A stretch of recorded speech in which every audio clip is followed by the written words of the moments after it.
plummeting sales have triggered a civil war. I mean, we're talking major infighting here inside the car company responsible for one of the largest brands in the United States, Italy, and France, Stellantis.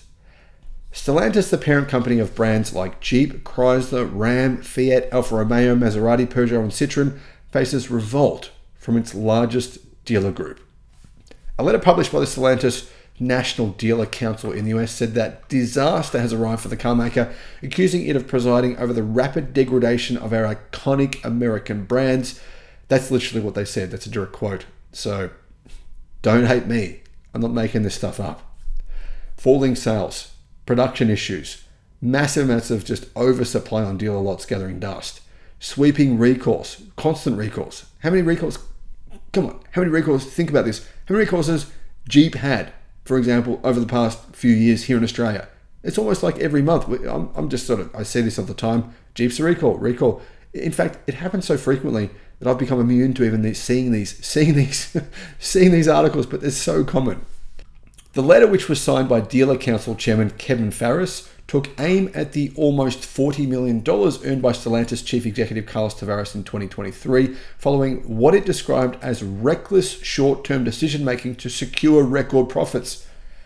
This is what we as EV fans have been saying for a long time now. Reckless short-term decision-making to secure record profits. That's exactly what Stellantis CEO did last year. This dealer group is 100% on the money. They are totally correct. Carlos Tavares, guys, I did a video saying, why is this guy making $30 million US? What exactly has he done?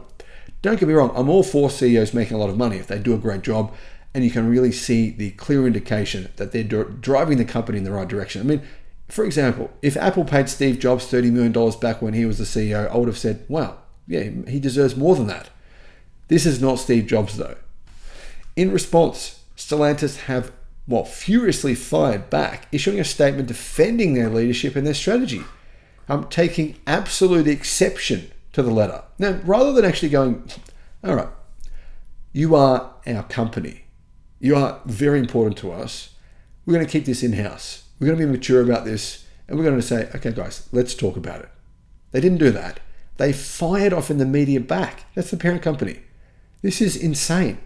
The company pointed to a 21% increase in sales in August 2024 and an improvement in market share by 0.7 percentage points. But the problem is, for example, just picking out one brand, this is the case for many of these brands Stellantis have. Jeep, for example, their sales have declined now for 4 straight years. 4 straight years of declines. You can't make this up. Stellantis is saying that's good. But let me get back to this point. This is what the dealerships are saying, right? They're saying reckless short-term decision-making to secure record profits. So Stellantis is basically emphasizing actually agreeing with these dealership networks. It is reckless short-term decision-making. It's saying, no, look, things are great in the last 12 months. We made lots of money. Yeah, you did as a parent company, but your brand, your dealerships, they are really struggling, and Stellantis doesn't seem to care. In fact, dealership groups have been talking to Stellantis now about these problems for many, many months. It's been going on, some of it behind closed doors, some of it not behind closed doors. I've reported on this, and Stellantis has just ignored them. The dealership groups have asked for a response to all these meetings they've had. Stellantis has said nothing.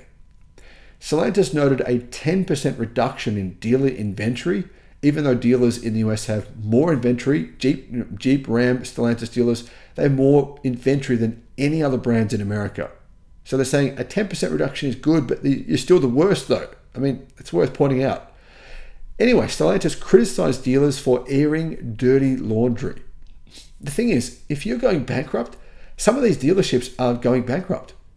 And it's airing your dirty laundry. I think at that point in time, you air your dirty laundry because you don't have any choice, right? You go, well, hey, I'm about to lose everything. So what have I got to lose? That's the point that some dealerships are at. And that's why they're airing their dirty laundry. We meet and talk monthly, have weekly calls and personal conversations at the highest level. This is where such dialogue should take place, Stellantis said in a statement. Now, Stellantis is airing the dirty laundry itself. So it's criticizing these dealerships, right, for airing dirty laundry, dealership groups, but it's done the same thing. So really, I mean, what did the Queen used to say, right? Never complain, never explain. But Stellantis is doing both of those things. The company rejected the public criticism as counterproductive and mentioned it is already seeing results from an action plan developed in collaboration with dealers. The brand's decision to kill popular versions of the Ram 1500, Jeep Grand Cherokee, Dodge Charger, and Dodge Challenger was alluded to in the dealer letter that implored Stellantis to build cars people want to buy and can afford. That's a key point. It's really important. The truth is, Stellantis are saying they're going to turn around the Jeep brand by bringing the Wagoner S, right? The Wagoner S is a starting price of 72,000 US dollars. I mean, that's more than 100,000 Australian dollars. Here's the big problem. Many of the Stellantis Group cars, their prices have increased significantly. For example, the average Jeep price a few years ago was, the transaction price on average was under $40,000. It's now an average of $57,000. Stellantis is doing a little better here. In Australia, all of their brands have recorded a drop in sales this year, despite the market being up as a whole. And to be honest, I mean, one of their main brands, which used to be an iconic brand here in Australia, Jeep here in Australia, their sales have fallen drastically over the last few years. Really, really big drop in their sales.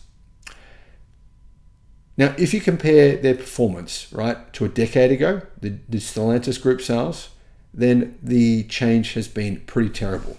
Looking at January to August sales for the year to date, Jeep has plummeted from 20,000 sales in 2014 to 1,661 this year. 20,000 down to 1,661. Fiat dropped from 4,000 to 371. Alfa went from 1,956 to 448. Peugeot moved from 2,894 to 1,497. Now, the two other brands that the Stellantis Group own, right, that used to be popular in Australia, Chrysler and Citroen, they've left. They just took off. And this has been the same case for them in many places. Now, what about Jeep in China? China used to be Jeep's, one of their biggest markets in the world. Well, Jeep declared bankruptcy in China. Now, the most successful Stellantis Group brand is Ram. But ironically, those vehicles are not even sold by Stellantis. They are actually operated by a third-party importer, Iveco, who buy the cars from America, ship them over themselves, and then convert them to right-hand drive. Those sales are coming not as a result of anything Stellantis is doing. It's a completely separate business, which is incredible. Stellantis made international headlines last month when the company publicly refuted reports that it planned to sell Maserati to turn its fortunes around, declaring that Stellantis has no intention of selling the Trident brand. Now, Italy has said it will force the Stellantis Group to sell its brands because there's an agreement here between the group and the Italian government that the group was meant to invest in a battery factory and in automotive production in Italy, where it's actually been downscaling its production. And the Italian government actually gave the group $400 million US to build a battery factory a number of years ago, and they've done nothing, and they've kept the money. So the Italian government's saying, okay, pay us the money back or build the damn factory. Stellantis hasn't responded now for months. Yeah, this company sounds like it's losing control. Stellantis' next move in Australia is to launch a Chinese EV brand called Leap Motor. So the Stellantis Group do own a percentage of Leap Motor now, and that's their way to kind of, take on all these new car brands, Tesla, BYD, Zeekr, XPeng. They're going to take them on with Leap Motor vehicles, which they own a percentage of that company. The Leap Motor C10 electric SUV will be sold in numerous countries worldwide, alongside smart EVs, XPeng, Zeekr, Geely, many different BYD, Tesla models. That's going to be a tough sell because, Leap Motor is a completely unknown brand outside of China. It really is quite an obscure brand. No one knows about them. Honestly, I think Stellantis are in trouble. Anywhere outside of the United States, their vehicles are going to be a very hard product to sell. Very, very hard. Their sales will decline to the point where what happened with Jeep in China will happen to the rest of them. In America, that's a different story. Jeep is an iconic brand. Ram is an iconic brand in America. no matter what happens, I think, if Stellantis is forced to sell these brands, another company will come along and turn them into something. Now, we do know that Chinese have been knocking on the door of Stellantis. They have offered to buy numerous different brands from Stellantis. Stellantis said, hell no, we're not doing it. But recently, reports have said they're considering changing their mind.